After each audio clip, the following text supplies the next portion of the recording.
नमस्कार दोस्तों। जब एक जीव मृत्यु लोक में जन्म लेता है उस समय उसकी स्मृति शून्य होती है। वह ना तो किसी चीज को जानता है और ना ही किसी को पहचानता है। एक बच्चा माँ के गर्भ से निकलकर जैसे ही बाहर आता है तुरंत ही रोना शुरू कर देता है। हम सभी को ये जिज्ञासा होती है कि वह ऐसा तकलीफ में करता है या कोई और कारण भी है जिसे हम समझ नहीं पाते। क्या आपने भी कभी सोचा है कि आखिर बच्चा जन्म लेने के तुरंत बाद क्यों रोता है? इसके पीछे का सटीक कारण क्या है? हिंदू धर्म शास्त्रों के अनुसार वैसे तो इसके पीछे एक पौराणिक कथा की मान्यता है जिसका विवरण विष्णु पुराण में मिलता है। इस्लाम में भी बच्चे रोने के अपने अलग कारण बताए गए हैं। लेकिन सच्चाई क्या है, यह एक ऐसा सवाल है जिसका सही उत्तर हम सब जानना चाहते हैं। शिशु के जन्म लेते ही रोने के कारण को विज्ञान एक सहज और आवश्यक प्रक्रिया मानता है। इस वीडियो में सबसे पहले हम बच्चे के रोने को लेकर वैज्ञानिक दृष्टिकोण समझते हैं, फिर हिंदू धर्म शास्त्रों में वर्णित उस पौराणिक कथा को जानेंगे जिसका उल्लेख विष्णु पुराण में मिलता है।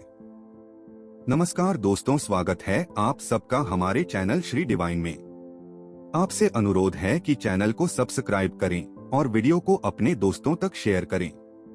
दोस्तों, नए जीवन की प्रक्रिया पुरुष और स्त्री के समागम के साथ शुरू होती है, जिसके फलस्वरूप आत्मा को एक नए शरीर के रूप में स्त्री के गर्भ में स्थान मिलता है। जब तक बच्चा माता के गर्भ में रहता है तब तक वह सांसारिक दुनिया से अनजान होता है। माता के गर्भ में वह जीवित तो होता है परंतु वह सांस नहीं लेता। उसके शरीर को खाना पीना इत्यादि माँ से जुड़ी गर्भनाल से प्राप्त होता रहता है। बच्चे के फेफड़े तो बन जाते हैं लेकिन वो प्रयोग में नहीं रहते। बच्चा माँ के गर्भ में एक पतली झिल्ली के अंदर बंद होता है जिसमें तरल पदार्थ भरा होता है। इस तरल पदार्थ को वैज्ञानिक फ्लूइड बोलते हैं। यही तरल पदार्थ बच्चे के मुंह, श्वास नाली और फेफड़े तक में पहुंच जाता है। लेकिन जब तक बच्चा माँ के गर्भ में रहता है तब तक इस तरल पदार्थ से बच्चे को कोई कष्ट नहीं होता, बल्कि इसी तरल पदार्थ की वजह से वह माँ के गर्भ में सुरक्षित रहता है। प्रसव की क्रिया माँ और बच्चे दोनों के लिए कष्टदायक होती है। बच्चा बहुत कठिन मार्ग से निकलकर दुनिया में आता है। जिस क्षण बच्चा माँ के गर्भ से बाहर निकलकर इस संसार में आता है उसके आसपास का परिवेश बदल जाता है। अब शिशु को जीवित रहने के लिए श्वास की जरूरत होती है। शिशु के फेफड़े पहली बार काम करना शुरू करते हैं, लेकिन फेफड़े में वही तरल पदार्थ पहले से ही भरा होता है जिसे बाहर निकलना बच्चे के स्वास्थ्य के लिए बहुत जरूरी होता है। इसीलिए डॉक्टर बच्चे की डिलीवरी होते ही गर्भनाल को काट देते हैं और बच्चे को उल्टा करके उसके मुंह से इस तरल पदार्थ को बाहर निकलते हैं। ऐसी स्थिति में बच्चा पहली बार रोता है। रोने की प्रक्रिया के दौरान बच्चा एक गहरी सांस लेता है जिससे हवा फेफड़े के अंदर प्रवेश करती है और फेफड़े में भरा तरल पदार्थ बाहर निकल जाता है। इसलिए बच्चे का प्रथम बार रोना बच्चे के स्वस्थ होने का संकेत होता है। अगर बच्चा स्वयं से नहीं रोता तो डॉक्टर बच्चे की पीठ पर हल्के हाथ से थपकी लगाकर उसे रुलाने का प्रयास करते हैं, जिससे फेफड़े में हवा जा सके और तरल पदार्थ बाहर आ सके। बच्चे के दिमाग को सही ढंग से काम करने के लिए और बच्चे के शरीर को सुचारू रूप से कार्य करने के लिए ऑक्सीजन की जरूरत होती है।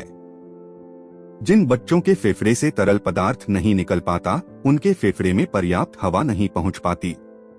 ऐसा होना बच्चे के जीवन के लिए खतरा होता है और दिमाग को पर्याप्त ऑक्सीजन न मिल पाने के कारण उन्हें किसी प्रकार की मानसिक बीमारी भी हो सकती है। तो दोस्तों, ये बातें थी विज्ञान के अनुसार बच्चे के रोने का कारण। आइए अब जानते हैं पैदा होते ही बच्चे के रोने को लेकर धर्म ग्रंथों में क्या लिखा है। शिशु जब प्रथम बार रोता है तो उसके रोने का स्वर कुछ इस प्रकार सुनाई देता है जैसे वह पूछ रहा हो, कहाँ हूँ मैं, कहाँ हूँ।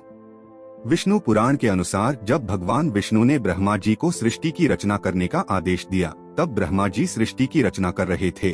तब वो सोच रहे थे कि कैसे मनुष्य की रचना किया जाए। तभी उनके गोद में एक मायावी बालक प्रकट हुआ। यह बालक रोते हुए ब्रह्मा जी की गोद में उथल पुथल करने लगा। जब ब्रह्मा जी ने उस बालक से इसकी वजह पूछी तो उसे बालक ने प्रश्न किया, मैं कौन हूँ, मैं कहाँ हूँ, मेरा क्या नाम है। इस पर ब्रह्मा जी कहते हैं कि पैदा होते ही तुमने रोना शुरू कर दिया। इसलिए मैं आज से तुम्हारा नाम रुद्र रखता हूँ। ऐसी मान्यता है कि इस बच्चे के जन्म से पहले किसी बच्चे ने रोना शुरू नहीं किया था। ऐसी पौराणिक मान्यता है कि तभी से जन्म के बाद बाकी बच्चों में भी रोने का नियम बन गया। ज्योतिष शास्त्र के अनुसार नवजात शिशु को कुछ राक्षस दिखाई देते हैं, जिनको बालग्रह कहा जाता है।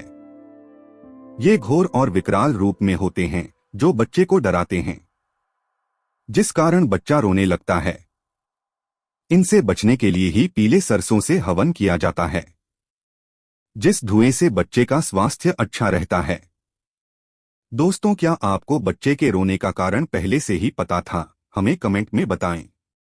ऐसे धार्मिक और पौराणिक विषय जानने के लिए हमारे चैनल पर जाएं।